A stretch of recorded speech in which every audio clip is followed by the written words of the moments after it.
H1B వీసాలపై పనిచేస్తున్న ఉద్యోగులకు ఊరట కలిగింది. కొత్త అప్లికేషన్లకు మాత్రమే $1,00,000 ఫీజు.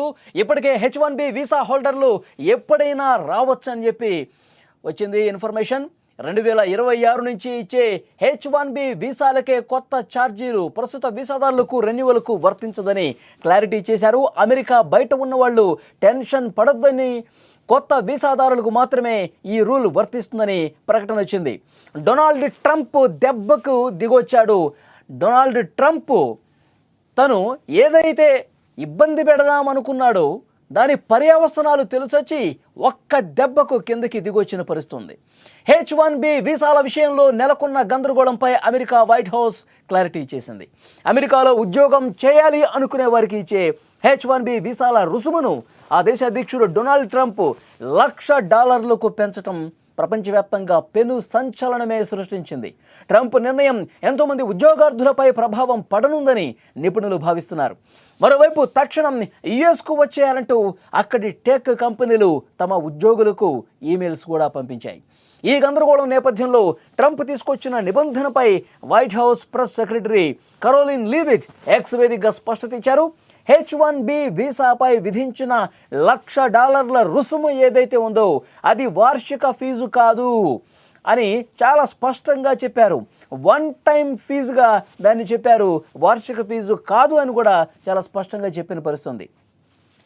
ఇప్పటికే ఈ వీసా కలిగి ఉండి అమెరికా బయట ఉన్నవారు భయపడాల్సిన అవసరం లేదని, వారిపై ఈ $1,00,000 రుసుము విధించబోమని చెప్పారు.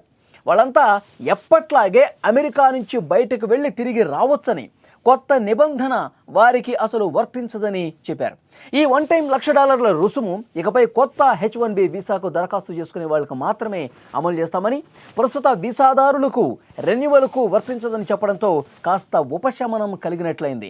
నిన్నటి వరకు అందరూ టెన్షన్ పడ్డ పరిస్థితుంది. అమెరికాకు వెళ్ళి అక్కడ ఉద్యోగం చేయాలంటే $1,00,000 పే చేయాల్సిందే అని చెప్పి ఇది అందరికీ వర్తిస్తుందేమో, ఇప్పుడు ఆల్రెడీ H1B వీసా ఉన్న వాళ్ళు కూడా ఈ $1,00,000 కట్టాల్సిందేమని చెప్పి భయపడిపోయిన పరిస్థితుంది.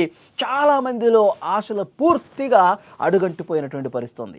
కానీ ఇప్పుడు పరిస్థితి మారిపోయింది. ఎందుకంటే అమెరికాలో కూడా కొంత వ్యతిరేకత వచ్చిన పరిస్థితుంది. టెక్ కంపెనీలు కూడా ఈ నిర్ణయాన్ని తీవ్రంగా వ్యతిరేకిస్తూ ఇంకా పూర్తి స్థాయిలో నిబంధనలు వచ్చిన తర్వాత ఇంకా డొనాల్డ్ ట్రంప్ మనసులో ఏముందో పూర్తి స్థాయి నిబంధనలు మనకి తెలియలేదు, అవి బయటకు వచ్చిన తర్వాత రెస్పాండ్ అవుదామని చెప్పి అనుకున్నారు. కొంత గందరగోళం నెలకొంది.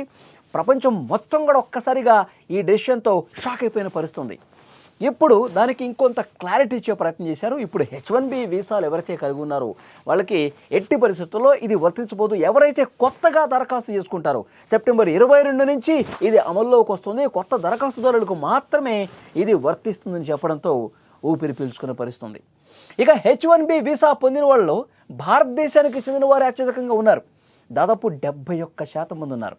తాజా వివరాల ప్రకారం భారతదేశానికి చెందిన వారు 2,32,974 మంది ఉండగా, చైనా దేశానికి చెందిన వారు 51,787 మంది ఉన్నారు. ఆ తర్వాతి స్థానంలో కెనడా దేశానికి చెందిన వారు 9,423 మంది ఉన్నారు.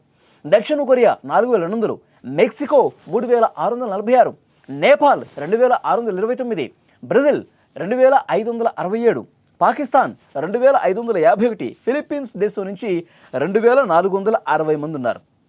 ఇప్పటి వరకు అన్ని రకాల ఫీజులు కలిపితే H1Bకి చెల్లించేది $1,500 అంటే 1.32 లక్షలు మాత్రమే.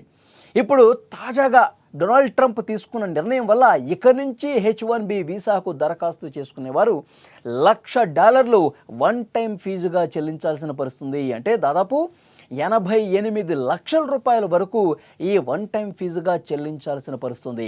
డొనాల్డ్ ట్రంప్ ఎందుకని తీసుకొచ్చాడు, ఏం చెప్తా ఉన్నాడు?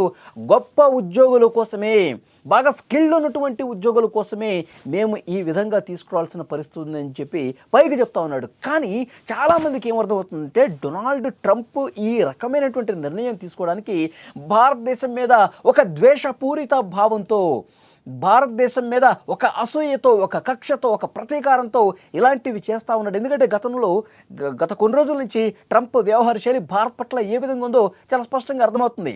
ఇక్కడ ఇంతకుముందు నేను మీకు చెప్పినట్టు 78% మంది H1B వీసా కలిగి ఉన్న వాళ్ళు 78% భారతీయులు ఉన్నారు. అంటే తర్వాత స్థానంలో చైనా వాళ్ళు ఉన్నారు. భారత్ చైనాని ఇబ్బంది పెట్టడం కోసమే డొనాల్డ్ ట్రంప్ దీన్ని తీసుకొచ్చాడు అని పెద్ద స్థాయిలో చర్చ జరిగింది. ముఖ్యంగా మన దేశానికి సంబంధించినటువంటి ఉద్యోగుల్లో ఒక తీవ్రమైనటువంటి ఆందోళన రేకెత్తిన పరిస్థితుంది. ఇక అమెరికా వెళ్ళి జాబ్ చేసుకున్నటువంటి ఆశను పూర్తిగా వదిలేసుకున్నటువంటి సిచ్యువేషన్ అయితే కనిపించింది. ఆల్రెడీ ఇప్పుడు ఉద్యోగాలు చేస్తున్న వాళ్ళు, వీసాలు ఆల్రెడీ కలిగి ఉన్న వాళ్ళు కూడా పూర్తిగా భయపడిపోయినటువంటి పరిస్థితుంది. కానీ డొనాల్డ్ ట్రంప్కి దాని పర్యవసనాలు ఏ విధంగా ఉంటాయో చాలా స్పష్టంగా అర్థమైనట్టుంది. అందుకే వెంటనే యూటర్న్ తీసుకున్నటువంటి పరిస్థితుంది. ఇది కేవలం ఇక మీదట ఎవరైతే రెన్యువల్ చేసుకుంటారో, ఇక మీదట ఎవరైతే కొత్తగా దరఖాస్తులు తీసుకుంటారో వాళ్లకు మాత్రమే అని చెప్పి మళ్ళీ యూటర్న్ తీసుకోవడానికి కారణం, భారత్ని ఇబ్బంది పెడితే అమెరికా అంతకు రెట్టింపు స్థాయిలో ఇబ్బంది పడుతుంది అని చెప్పి ఆయన గ్రహించాడు. కాబట్టి వెంటనే ఈ డెసిషన్ తీసుకున్నాడని కూడా చాలా స్పష్టంగా అర్థమవుతుంది. గత కొన్ని రోజుల నుంచి భారత్ పట్ల ఆయన మొండి వైఖరి ఏ విధంగా ఉందో అర్థమవుతుంది. భారత్ పాకిస్తాన్ యుద్ధం జరిగినప్పుడు యుద్ధాన్ని నేనే ఆపాను అని అబద్ధాలు చెప్పాడు, 4-5 సార్లు చెప్పాడు. మన ప్రధాని మోదీ గారు ఫోన్ చేసి ఈ విషయంలో మీరు కలగజేసుకోవద్దు, ఈ 2 దేశాల సైనిక ప్రతినిధుల యుద్ధాన్ని ఆపేసే అంటే ఆయన యుగో హట్ అయిపోయింది. సరే మీరే యుద్ధం ఆపేసుకున్నారని చెప్పి చెప్పాల్సినటువంటి పరిస్థితి ఏర్పడింది. అక్కడ యుగో హట్ అయింది. తర్వాత రష్యా యుక్రెయిన్ యుద్ధం విషయంలో మనం రష్యా నుంచి చమురుకుంటున్నామన్న ఉద్దేశంతో రష్యా యుక్రెయిన్ యుద్ధానికి పరోక్షంగా భారతే కారణం అని చెప్పి మన మీద సుంకాలు విధించిన పరిస్థితుంది. అక్కడ మనం చెప్పినా వినట్లేదని అక్కడ యుగో హట్ అయినటువంటి పరిస్థితుంది. ఇలా ఒకదాని తర్వాత ఒకటి డొనాల్డ్ ట్రంప్ మన మీద కోపాన్ని పెంచుకొని భారత్ను మళ్ళీ మనం ఏ విధంగా ఇబ్బంది పెట్టాలి. మొన్న కూడా డ్రగ్స్ విషయంలో కూడా ప్రస్తావన తీసుకొచ్చాడు కదా. భారత్ వల్లే అమెరికాలోకి డ్రగ్స్ వస్తామని, ఆ జాబితాలో భారతదేశం ఉంది అని మంది ఒక డ్రగ్స్ దేశంగా ప్రొజెక్ట్ చేసే ప్రయత్నం చేశాడు. అంటే ప్రతి విషయంలో ఎక్కడ భారత్ని బద్నాం చేయాలి, ఎక్కడ భారత్ని ఇబ్బంది పెట్టాలి, భారత్లో ఉన్నటువంటి ఇక్కడికి వచ్చి పనిచేసే వాళ్ళ ఉద్యోగుల్ని ఏ విధంగా ఇబ్బంది పెట్టాలంటే భారత్ని తన ట్రాప్లోకి తీసుకురావడానికి, మోదీని తన దారిలోకి తెచ్చుకునేందుకు సర్వశక్తులు పన్నుతున్నట్టుగా కనిపిస్తోంది. కానీ మోడీ మాత్రం చాలా స్పష్టంగా చెప్తున్నారు, ట్రంప్ నువ్వు ఎలాంటి నిర్ణయాలని తీసుకో, భారత్ ఇబ్బంది పెట్టాలని చెప్పి నువ్వు మనసులో బాగా ఉంది, నువ్వు ఏం చేసుకుంటావో చేసుకో, మేము మాత్రం వెనక్కి తగ్గం, కాలు వెనక్కి తిప్పం, ఇష్టం వచ్చింది చేసుకో అన్నట్టుగా ప్రధాని మోదీ ఖరాఖండిగా చెప్పిన పరిస్థితి. అలాంటి సంకేతాలు ఆయన ఇస్తూ ఉన్నారు. నిన్న కూడా మోదీ గారు చాలా స్పష్టంగా చెప్పారు, భారత ప్రధాని మనం విదేశాల మీద ఆధారపడుతున్నాం, అదే అసలు శత్రువు అని చెప్పి ఆయన మాట్లాడిన పరిస్థితుంది దాన్ని ఉద్దేశించి. సో డెఫినెట్గా ఏది ఏమైనప్పటికీ కూడా భారత్ భయపడటం లేదు.